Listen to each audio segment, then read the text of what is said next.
Hello everyone, welcome back to our YouTube channel CCA academy.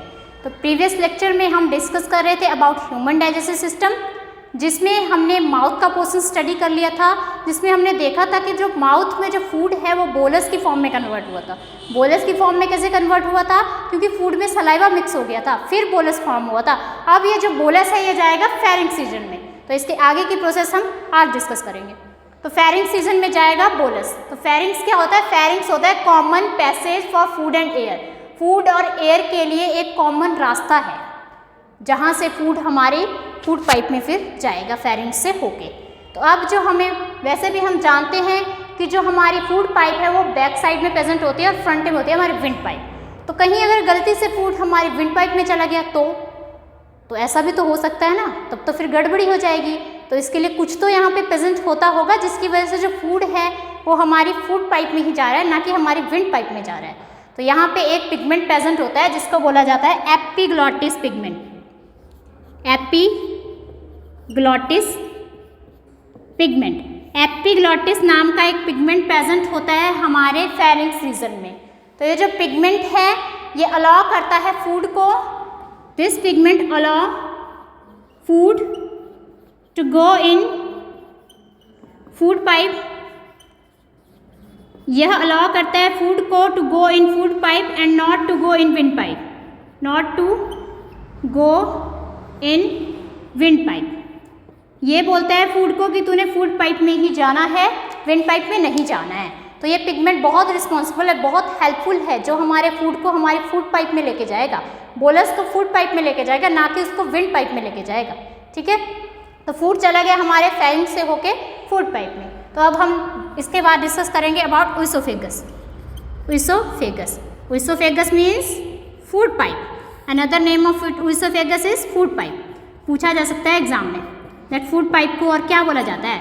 तो food pipe को बोला जाता है ओइसोफेगस। एंड एपिग्लॉटिस पिगमेंट का क्वेश्चन भी आपसे एग्जाम में पूछा जाता है कि एपिग्लॉटिस पिगमेंट कहाँ पे प्रेजेंट होता है और ये पिगमेंट हेल्प क्या करता है, इसका वर्किंग क्या है, इसका फंक्शन क्या है। ठीक है, तो आपको पता होना चाहिए।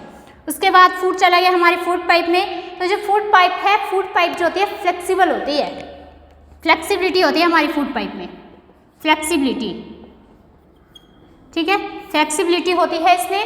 और ये जो फूड पाइप है इसमें नो डाइजेशन अक्कर, किसी भी तरह का कोई भी डाइजेशन नहीं होगा हमारी फूड पाइप में। जैसे माउथ में हमने देखा था कि कार्बोहाइड्रेट का डाइजेशन हुआ था, बट फूड पाइप में नो डाइजेशन अक्कर, किसी भी तरह का कोई भी डाइजेशन नहीं होगा। बट अब ये जो फूड पाइप है ये है फ्लेक्सिबल, क्योंकि जो हमारी पानी की पाइप्स होती हैं उसकी तरह नहीं होगी हमारी फूड पाइप। क्यों नहीं होगी? क्योंकि अगर हमारी फूड पाइप बिल्कुल पानी की पाइप्स की तरह होती है ना, तो हम फिर खड़े होके ही खाना खा सकते थे, तभी जाएगा ना वो, फिर तभी तो ट्रांसफ़र होगा, फेरिंक्स से होके जाएगा। बट हमारी फूड पाइप है फ्लेक्सिबल। फ्लेक्सिबल किस फॉर्म में? इस फॉर्म में फ्लेक्सिबिलिटी है। तो फ्लेक्सिबिलिटी होने की वजह से जैसे हम कई बार ऐसा करते हैं, हम बेड पे लेटे हैं, कुछ खा रहे हैं, तो वो भी तो डाइजेस्ट हो रहा है। पेड़ पे चढ़े हैं, वहाँ पे भी तो कुछ खा रहे हैं, तभी तो डाइजेशन पॉसिबल है।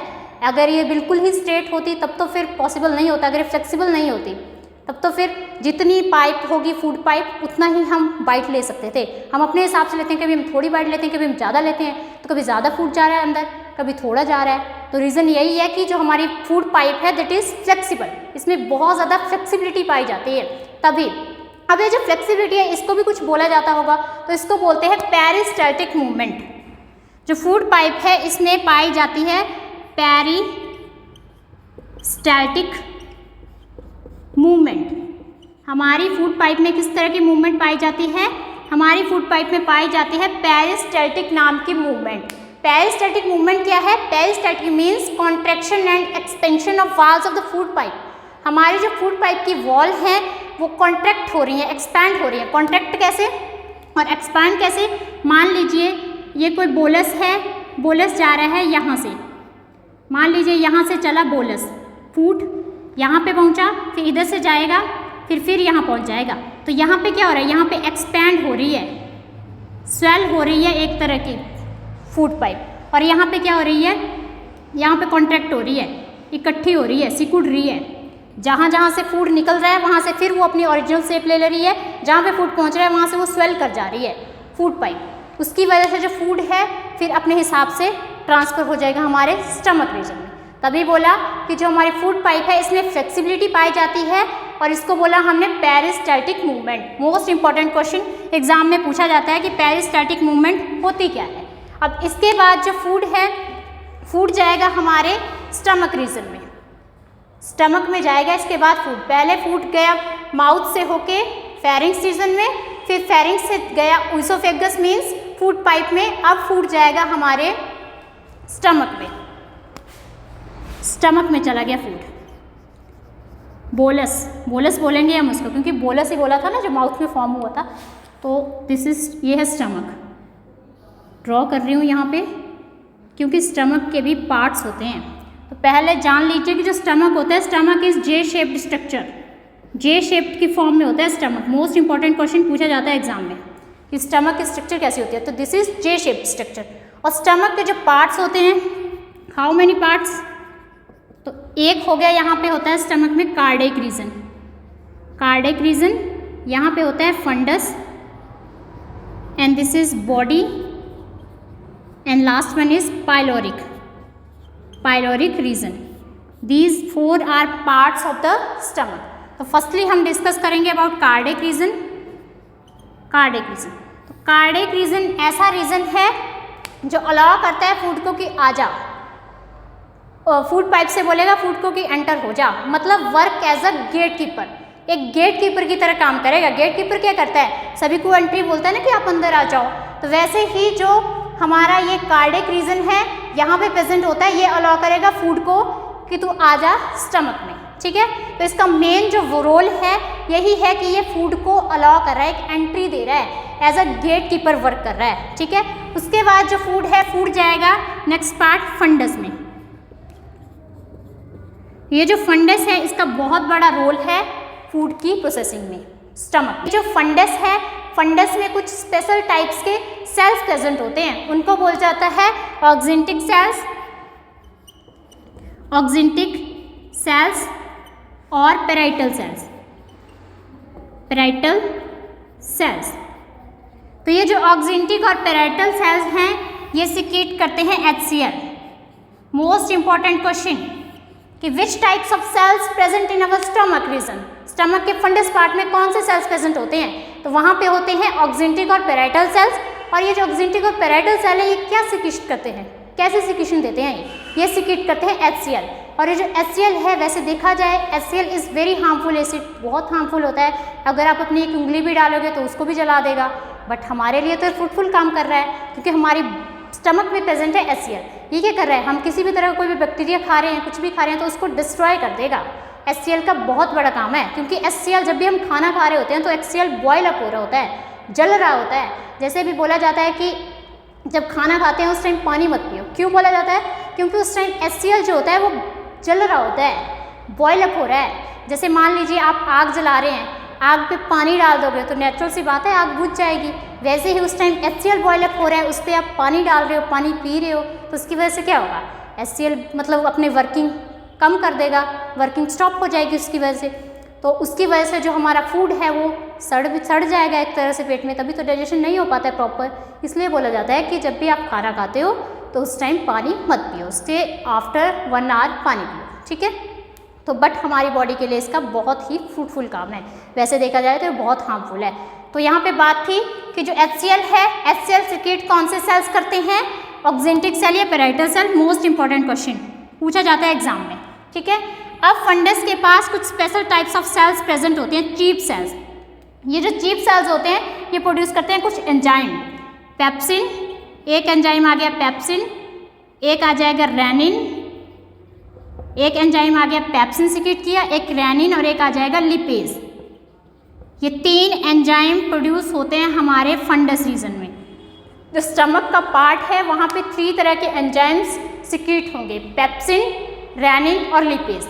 ये क्या करेंगे, ये हेल्प करेंगे in the digestion of protein, protein की डाइजेशन में हेल्प करेंगे। क्योंकि मैंने बताया था कि जो प्रोटीन होते हैं ये हेल्पफुल होते हैं हमारी बॉडी को बिल्डअप करने के लिए। अब बॉडी भी तो बिल्डअप होना ज़रूरी है, एनर्जी तो हमें मिल गई, कार्बोहाइड्रेट का डाइजेशन हो गया माउथ में, कंप्लीट डाइजेशन नहीं बोल सकते हम, पार्शियल डाइजेशन बोलेंगे, कंप्लीट डाइजेशन होगा हमारे स्मॉल इंटेस्टाइन में जाके। बट जस्ट बता रहे हैं कि जो कार्बोहाइड्रेट का डाइजेशन हो गया मतलब एनर्जी फॉर्मेशन हो गई, अब हमें कुछ मतलब वो भी चाहिए, बॉडी भी बिल्ड होनी चाहिए।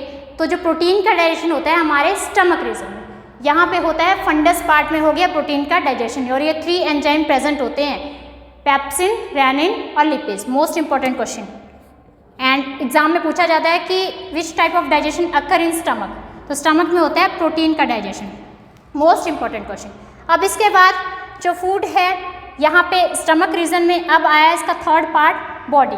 बॉडी जो होता है ये बिगेस्ट पार्ट है, ये क्या कर रहा है, ये स्टोर कर रहा है फूड को, इकट्ठा कर रहा है, स्टोर हाउस है एक तरह का फूड का, बोल रहा है फूड को कि तू स्टोर हो जा, ठीक है ना। फिर आया pyloric region. Pyloric is the last part of the stomach. ये क्या करेगा, ये एंट्री देगा फूड को कि ड्यूडेनम पार्ट में जा, फूड को बोलेगा कि तू चला जा ड्यूडेनम पार्ट में। ड्यूडेनम मीन्स जो स्मॉल इंटेस्टाइन का पार्ट है, ये अलाउ कर रहा है फूड को कुछ चला जा। यहाँ पे कुछ गैस्ट्रिक सेल्स सिक्रीट होंगे पाइलोरिक रीजन में, कुछ गैस्ट्रिक सेल्स सिक्रीट होते हैं पाइलोरिक रीजन में, ठीक है। कुछ मतलब गैस्ट्रिक फॉर्म के सेल्स सिक्रीट होते हैं हमारे पाइलोरिक रीजन में। अब जो फूड है, फूड जाएगा हमारे स्टमक से होके अब स्मॉल इंटेस्टाइन, बट पहले जो फूड था वो बोलस की फॉर्म में आया था। अब जो बोलस है उसमें हो जाएंगे कुछ गैस्ट्रिक जूस मिक्स, बोलस में मिक्स हो गए कुछ गैस्ट्रिक जूस। बोलस में क्या मिक्स हो गया, बोलस में मिक्स हो गए कुछ गैस्ट्रिक जूस मिक्स हो गए। अब उसको बोला जाएगा चाइम। अब हम उसको बोलस नहीं बोलेंगे, अब बोलेंगे चाइम। चाइम मीन्स जब हमारे फूड के साथ कुछ गैस्ट्रिक जूसेस वगैरह, जैसे मैंने बताया आपको ऑक्जेंटिक सेल, पेराइटल सेल्स या HCl वगैरह कुछ मिक्स हो जाएगा तो उसको बोलेंगे हम chyme. Chyme means partially digested food that leaves stomach is called chyme. कि जो पार्शली, जो थोड़ा सा डाइजेस्ट होगा फूड, जब वो स्टमक को लीव करेगा, स्टमक को छोड़ेगा ना, वहाँ पे डाइजेशन हो रहा है, प्रोटीन का डाइजेशन हो रहा है, तो एक तरह से जब वो पार्शली डाइजेशन फूड, अभी कंप्लीट डाइजेशन तो नहीं हुआ है, मैंने बताया कि कंप्लीट डाइजेशन होगा हमारे स्मॉल इंटेस्टाइन में, तो जो पार्शली डाइजेस्टेड फूड है जब हमारे स्टमक को छोड़ेगा तो उसको बोलेंगे हम chyme. Most important question, what is chyme? Chyme क्या होता है? Chyme is the partially digested food that leaves stomach. जो पार्शली डाइजेस्टेड फूड है, आधा अधूरा जो फूड डाइजेस्ट हुआ है, जब वो स्टमक रीजन को छोड़ रहा है तो उसको बोलेंगे हम, क्या बोलेंगे उसको बोलेंगे हम चाइम। तो देखा जाए स्टमक में हम नॉर्मली भी हमें पता है कि जो स्टमक में जो फूड है वो मैक्सिमम 3 to 4 आवर्स रहता है, तब जाके वह उसके बाद जाएगा हमारी स्मॉल इंटेस्टाइन में। कार्बोहाइड्रेट जो होते हैं उनका डाइजेशन इजीली हो जाता है, वो लेते हैं अप्रोक्सीमेटली 2 to 3 आवर्स लेते हैं कार्बोहाइड्रेशन होने में स्टमक में, ठीक है। बट जो फैट होते हैं, फैट सबसे ज़्यादा टाइम लेते हैं डाइजेस्ट होने में। तो उसके बाद ये बात हुई स्टमक रीजन की। स्टमक में फूड की प्रोसेसिंग इस तरह से होती है, यहाँ से बहुत से क्वेश्चन फॉर्म होते हैं आपके एग्जाम्स में। इसके बाद जो फूड जाएगा हमारी स्मॉल इंटेस्टाइन में, फिर स्मॉल इंटेस्टाइन में भी अपनी वर्किंग करेगा, फिर जाएगा लार्ज में, फिर जाएगा रेक्टम, फिर एनएस के थ्रू आउटसाइड द बॉडी। तो स्मॉल इंटेस्टाइन के बारे में हम नेक्स्ट पार्ट में डिस्कस करेंगे। तो आई होप आपको मेरा ये आज का लेक्चर पसंद आया होगा। So if you like my video then please do like, share and subscribe our channel. Thank you.